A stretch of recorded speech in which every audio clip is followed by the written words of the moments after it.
नमस्कार दोस्तों, स्वागत है आप सभी लोगों का एक बार फिर से हैप्पी जिंदगी यूट्यूब चैनल में। दोस्तों, अगर आप अपनी लाइफ में कुछ नया सीखना चाहते हैं तो चैनल को सब्सक्राइब करिएगा, बेल आइकन को जरूर दबाइएगा। इस मास कृष्ण पक्ष 2023 सोमवार की व्रत कथा। सोमवार का व्रत चैत्र, वैशाख, श्रावण, मार्गशीर्ष व कार्तिक मास में प्रारंभ किया जाता है। साधारण श्रावण मास में सोमवार का व्रत विशेष प्रचलन है।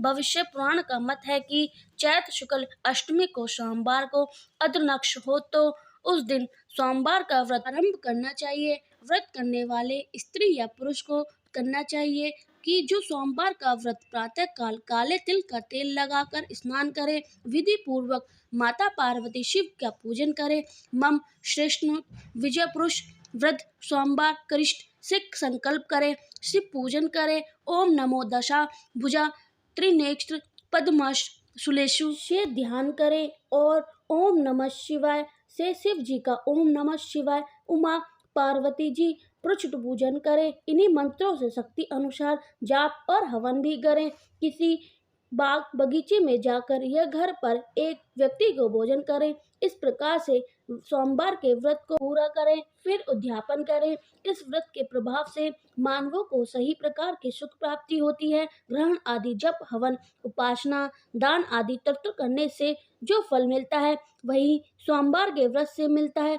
चैत्र मास का सोमवार का फल चैत्र मास में गंगाजल से सोमनाथ के स्नान करने के सामने, वैशाख में पुष्प आदि से पूजन करने से, कन्यादान के समान ज्योत मास में पुरस्कार स्नान करने से, गोदान के समान भाद्रपद में वृष यज्ञों के समान, श्रवण में अश्वमेध यज्ञ के समान, भाद्रपद में श्वेत गोदान के समान, अश्व में सूर्य ग्रहण के समान, कुरुक्षेत्र में रस गुड़ व धेनु के दान के समान, कार्तिक में चारों वेद दाता चार ब्राह्मण को चार गोड़ जोते हुए रथ के दान के समान, मार्गशीर्ष में चंद्र ग्रहण के समान, काशी आदि तीर्थ में जा गंगा स्नान जाप दान के समान, पोष में अग्निहोत्र ज्ञान के समान, माघ में सुगंध गन्ने के रस से स्नान करें। ब्रह्म इत्यादि निर्वित के स्नान, फाल्गुन में सूर्य ग्रहण के समय गोदान के समान फल प्राप्त होता है। श्रवण में केदारनाथ का ब्रह्म कमल से पूजन करें। दर्शन अर्चना तथा केदार क्षेत्र में निवास का महत्व होता है। इससे भगवान शंकर की प्रसन्नता और संयुक्ता की प्राप्ति होती है। सोमवार व्रत की विधि इस प्रकार करें। सोमवार का व्रत धारणतः दिन के तीसरे पहर तक होता है। व्रत में फलाहार या पुरुष का कोई खास नियम नहीं है। दिन रात केवल एक समय भोजन करें। इस व्रत में शिवजी माता पार्वती का पूजन करना चाहिए। सोमवार के व्रत 3 प्रकार के होते हैं। साधारण, प्रति सोमवार, सोम प्रदोष और 16 सोमवार। विधि तीनों की एक जैसी है। शिव पूजन के बाद कथा सुननी चाहिए। सोमवार की व्रत कथा। एक साहूकार बहुत धनी था। उसे धन आदि किसी प्रकार की कोई कमी नहीं थी, परंतु पुत्र न होने के कारण वह अत्यंत दुखी रहता था। वह इसी चिंता में रात दिन रहता था और इसलिए वह पुत्र की कामना के लिए प्रति सोमवार की शिवजी का व्रत और पूजन करता था। काल में जाकर शिवजी के मंदिर में दीपक जलाया करता था। उसके उस भक्त भाव को देखकर एक समय श्री पार्वती जी ने शिवजी महाराज से कहा, हे महाराज, ये साहूकार आपका अत्यंत भक्त है और आपके सदैव व्रत और पूजन बड़ी श्रद्धा से करता है, अतः इसकी मनोकामना पूर्ण करनी चाहिए। शिवजी ने कहा, पार्वती, यह संसार कर्म क्षेत्र है। जैसे किसान खेत में जैसे बीज बोता है वैसे ही फल काटता है, उसी तरह इस संसार में जैसे कर्म करता है वैसे ही फल भोगता है। पार्वती ने अत्यंत आग्रह से कहा, महाराज, जब यह आपका ऐसा भक्त है और यदि इसको किसी भी प्रकार की कोई दुख हो तो उसको अवश्य दूर करना चाहिए, क्योंकि आप तो सदैव अपने भक्तों पर दयालु हैं, उनके दुखों को दूर करते हैं। यदि आप ऐसा नहीं करेंगे तो मनुष्य आपकी सेवा व्रत पूजन करेगा। पार्वती जी के ऐसे आग्रह देखकर शिवजी महाराज प्रसन्न कहने लगे, हे पार्वती, इसके कोई पुत्र नहीं है। इसी पुत्र की चिंता से यह अति दुखी रहता है। इसके भाग्य में पुत्र न होने पर भी मैं को पुत्र प्राप्ति का वर देता हूँ, परंतु वह पुत्र केवल वर्ष तक ही जीवित रहेगा। इसके पश्चात वह मृत्यु हो जाएगी।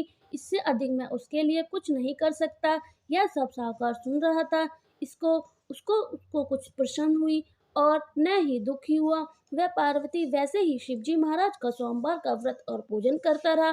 कुछ साल व्यतीत हो जाने पर साहूकार की स्त्री गर्भवती हुई और 10वें महीने में उसके गर्भ से अति सुंदर पुत्र की प्राप्ति हुई। साहूकार के घर में बहुत खुशियां मनाई गई, परंतु साहूकार ने केवल उसकी 16 वर्ष की आयु जानकर कोई अधिक प्रसन्नता प्रकट नहीं की और न ही भेद बताया। जब पुत्र 16 वर्ष का हुआ तो उसके बालक की माता ने उसके पिता से विवाह के लिए कहा, परंतु वह साहूकार कहने लगा, मैं अभी इसका विवाह नहीं करूंगा और इसे काशी पढ़ने के लिए भेजूंगा।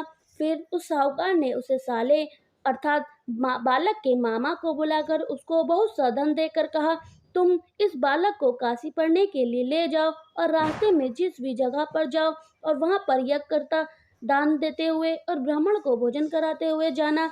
इस प्रकार वह दोनों मामा भांजे सब जगह यज्ञ करते और ब्राह्मण को भोजन कराते जा रहे थे।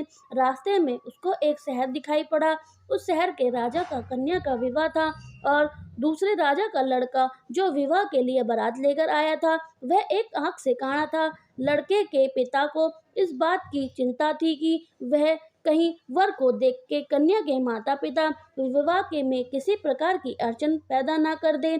इस प्रकार जब उसके अति सुंदर सेठ के लड़के को देखा तो मन में विचार किया, क्यों ना दरवाजे के समय इस लड़के के वर का काम कर लिया जाए। ऐसा विचार कर राजा ने उस लड़के के और उसके मामा को कहा, वह रानी हो गए और साहूकार के लड़के को स्नान आदि कराकर वर के कपड़े पहनाकर घोड़े पर चढ़ा दिया, दरवाजे पर ले गए और बड़ी शांति से सब कार्य हो गया। अब वर के पिता ने सोचा, यदि विवाह का कार्य भी लड़के से करा दिया जाए तो क्या बुराई है।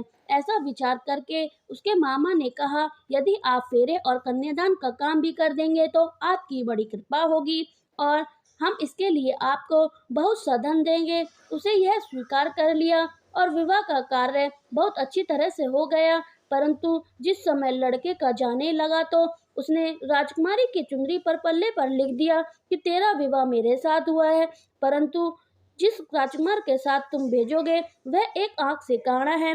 मैं तो काशी जी पढ़ने जा रहा हूँ। उस राजकुमारी ने जब चुनरी पर लिखा देखा पाया तो उसने राजकुमार के साथ जाने से इनकार कर दिया और कहा, मेरा पति यह नहीं है। मेरा विवाह जिसके साथ हुआ है वह तो काशी जी पढ़ने गए हैं। राजकुमारी ने माता पिता ने अपनी कन्या को विदा नहीं किया और बारात वापस चली गई। उधर सेठ जी का लड़का और उसके मामा काशी जी पहुंचे। वहां जाकर उन्होंने यह करा और लड़के ने पढ़ाई करना शुरू करा। लड़के की आयु 16 वर्ष की हो गई। तब एक दिन उन्हें यह रचा रखा था कि लड़के के मामा ने कहा, मामा जी आज मेरी तबीयत ठीक नहीं है। मामा ने कहा, अच्छा अंदर जाकर सो जा। लड़का अंदर जाकर सो गया और थोड़ी देर में उसके प्राण निकल गए। जब उसके मामा ने आकर देखा वह मर गया था तो उसके बहुत दुखी हुआ और उसने सोचा कि मैं अभी रोना पीटना शुरू कर दूंगा तो यज्ञ का कार्य अधूरा रह जाएगा। अतः उसने जल्दी से यज्ञ का कार्य समाप्त कर दिया और ब्राह्मण के घर जाने के बाद रोना पीटना प्रारंभ कर दिया। संयोगवश उस समय शिवजी महाराज और पार्वती जी उधर से जा रहे थे। तब उन्हें जोर जोर से रोने पीटने की आवाज सुनी तो पार्वती जी शिवजी को आग्रह करके उसके पास ले गईं और उस सुंदर बालक को मेरा मरा हुआ मुख देखकर कहने लगी, हे महाराज यह तो वह सेठ जी का लड़का है जो कि वरदान के से हुआ था। शिवजी ने कहा, पार्वती जी इनकी आयु इतनी थी सो भोग चुका है। पार्वती जी ने कहा, महाराज कृपा करके इस बालक को और आयु देनी है, नहीं तो इसके माता पिता तड़प तड़प कर मर जाएंगे। पार्वती के इस बार बार आग्रह करने पर शिवजी ने उनको वरदान दिया। शिवजी महाराज की कृपा से लड़का जीवित हो गया। शिवजी पार्वती कैलाश चले गए। तब वह लड़का और लड़के के मामा उसी प्रकार यज्ञ करते अपने घर की ओर चल पड़े और रास्ते में उसी शहर में गए जहाँ पर लड़के का विवाह हुआ था। वहाँ पर आकर जब उन्होंने यज्ञ आरंभ कर दिया तो उस लड़के के ससुर उसको पहचान लिया और अपने महल में ले जाकर उनकी बहुत खातिर पानी की, साथ ही बहुत सारा धन और दासियों के सहित बड़ा आदर और सत्कार के साथ अपनी लड़की को और जमाई को विदा किया। जब वह अपने घर के शहर के निकट आए तो उसके मामा ने कहा, पहले तुम्हारे घर जाकर खबर कर आता हूँ। उस समय उसके माता पिता अपनी छत पर बैठे हुए थे और उन्होंने प्रण कर रखा था कि यदि हमारा पुत्र शुकुल घर आ जाएगा तो राजी खुशी नीचे उतर जाएंगे, नहीं तो छत से गिरकर अपने प्राण त्याग देंगे। इतने में लड़के माँ ने आकर यह समाचार दिया कि आपका पुत्र आ रहा है, परंतु उन्हें विश्वास नहीं आया। तब उसके मामा ने शपथ पूर्ण कहा कि आपका पुत्र अपनी स्त्री तथा बहुत सा धन लेकर, तो सेठ जी ने बड़े आनंद के साथ उसका स्वागत किया और बड़ी प्रसन्नता के साथ रहने लगे। इसी प्रकार जो भी सोमवार का व्रत धारण करता है अथवा इस कथा को पढ़ता है या सुनता है, उसके दुख दूर होकर उसको समस्त मनोकामना पूर्ण होती हैं। इस लोक में नाना प्रकार के सुख भोग कर अंत में सदाशिव के लोक की प्राप्ति हुआ करती है।